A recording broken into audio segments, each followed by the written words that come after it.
Walt Disney was not the kind of kid who loved sitting quietly in class. While other students took notes, he preferred doodling in the margins, turning math problems into cartoon characters and history lessons into silly sketches. For Walt, the classroom wasn't a place of numbers and rules. It was a playground for imagination. As he grew up in Marceline, Missouri, Walt found himself surrounded by farms, fields, and the occasional horse that became an accidental model for his drawings. While other kids ran around playing baseball, Walt sat with a sketchbook, capturing cows with exaggerated smiles and chickens with top hats. His farmyard imagination was already alive, even if nobody realized it yet. But Walt's family wasn't exactly rich, and his father wasn't thrilled about this drawing hobby. Elias Disney believed in hard work, real work, the kind that involved sore backs and calloused hands. Art doesn't put food on the table, he thought. Walt disagreed. Art was food for his soul, and he was already hungry for more. To make a little money, Walt started drawing cartoons for his neighbors, and even sold sketches to anyone who would pay a few cents. He discovered something magical. His silly doodles could make people laugh. That was his first taste of what he would later master, entertaining the world with just a pencil and a dream. But just as Walt's creative world was beginning to take shape, the real world interrupted. War broke out in Europe, and the United States was drawn into World War I. Walt was too young to join the army, but the idea of being part of history thrilled him. While his father shook his head, Walt's imagination turned again. What if he could serve, not as a soldier with a rifle, but with something a little less expected? Walt was just 16 years old when he tried to enlist in the army, but the recruiter took one look at him and laughed. Too young, too skinny, too much baby face. But Walt wasn't about to give up. If he couldn't fight with a rifle, he'd find another way. That's when he discovered the Red Cross Ambulance Corps. With a little creative paperwork, let's just say his birth certificate suddenly made him look older, Walt signed himself up for the adventure of a lifetime. Soon, Walt was shipped off to France, not with a weapon, but with an ambulance. His job was to drive wounded soldiers, supplies, and sometimes chickens across muddy, bombed-out roads. It wasn't glamorous, but for Walt, the world outside America was like one giant sketchbook. He filled his free time doodling on scraps of paper, on letters, and even on the sides of his ambulance. Other drivers decorated their vehicles with camouflage. Walt? He covered his ambulance in cartoon characters, silly faces and playful designs. Soldiers would laugh when they saw it coming down the road, a moving piece of art in the middle of a battlefield. Even in war, Walt couldn't help himself. He had to turn tragedy into comedy. Life in France wasn't easy. There were long nights, dangerous roads, and a constant reminder that war was everywhere. But Walt discovered something important. Humor was survival. He sketched caricatures of officers, drew postcards for his fellow drivers, and turned boredom into laughter. For the first time, he saw how his drawings could boost morale, not just for him, but for everyone around him. By the time the war ended, Walt hadn't fired a single bullet, but he had sharpened his pencil. Driving that ambulance, filling every page with characters and jokes, he began to understand the power of his imagination. War might have tried to dull his spirit, but instead, it fueled it. Walt Disney returned home not as a soldier, but as an artist who had survived the battlefield with nothing more than laughter and lines on paper.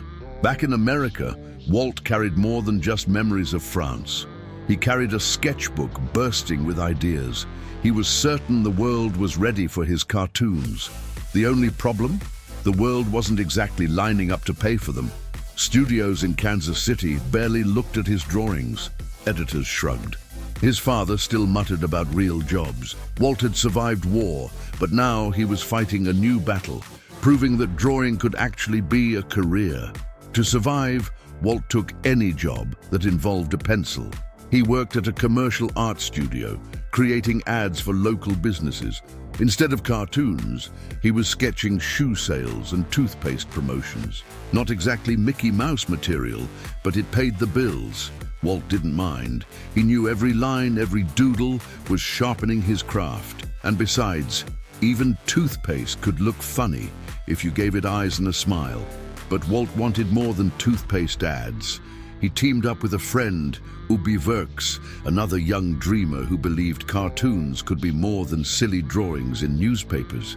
Together, they began experimenting with animation, making short films with paper cutouts and endless patience.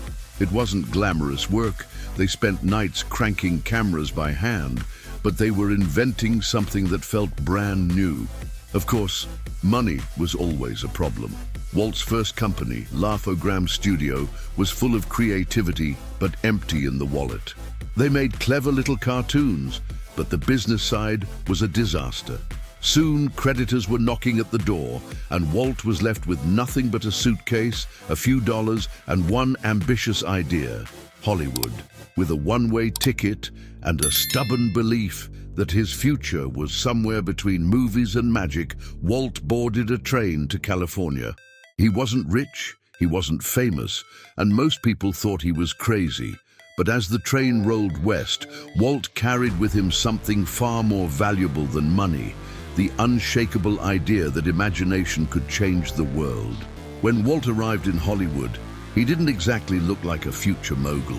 He rented a small office, shared a camera with his brother Roy, and tried to convince anyone who would listen that cartoons could be more than just quick laughs before the main movie. Most people rolled their eyes, but Walt wasn't aiming for most people. He was aiming for the impossible. His first success was Oswald the Lucky Rabbit, a cheerful little character with big ears and plenty of bounce. Audiences loved Oswald, and for a moment Walt thought he had finally made it. But Hollywood was tricky. The studio that distributed Oswald took the rights away, leaving Walt empty-handed. Most people would have quit. Walt, on the other hand, looked at failure like raw material. He simply thought, time to draw something new. One night, while sketching on a train ride, Walt drew a little mouse. He gave him round ears, a cheerful grin, and a mischievous sparkle in his eye. That doodle would soon become the most famous cartoon character in the world, Mickey Mouse. Walt didn't just create a character, he created a friend for millions of people who had never even met him. Mickey's big debut came with Steamboat Willie in 1928, the first cartoon with synchronized sound. Audiences were stunned. They laughed, they cheered, they couldn't believe a little mouse was whistling and steering a boat on the big screen. Walt had done it. He had turned his doodles into show business history. The world didn't just see a cartoon, they saw magic. For the first time, Walt wasn't just surviving, he was thriving. Mickey Mouse merchandise began to appear, audiences couldn't get enough, and Walt finally had a taste of success. But knowing him, success wasn't the end goal. It was just the beginning. If a mouse could capture the world's imagination, Walt wondered, what else could he dream into reality? Walt could have stopped with Mickey. After all, the little mouse had made him famous, rich, and respected. But Walt was not built for enough. He dreamed bigger. If Mickey could make people laugh for a few minutes, why not create an entire world where laughter never stopped? Why not build a kingdom of imagination? First came longer cartoons, like Snow White and the Seven Dwarfs, the very first full-length animated feature. Everyone thought it would flop. Who would sit through 90 minutes of drawings? But when Snow White hit the theaters in 1937, audiences cried, cheered, and lined up around the block.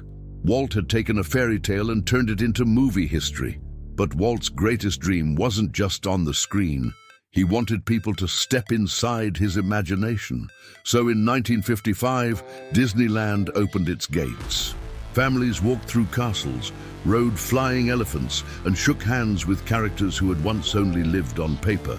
Walt had built something outrageous, a place where cartoons and reality danced together. Of course, it wasn't always smooth sailing. Walt faced bankruptcies, critics, and endless skeptics, but every failure was just another sketch in the story.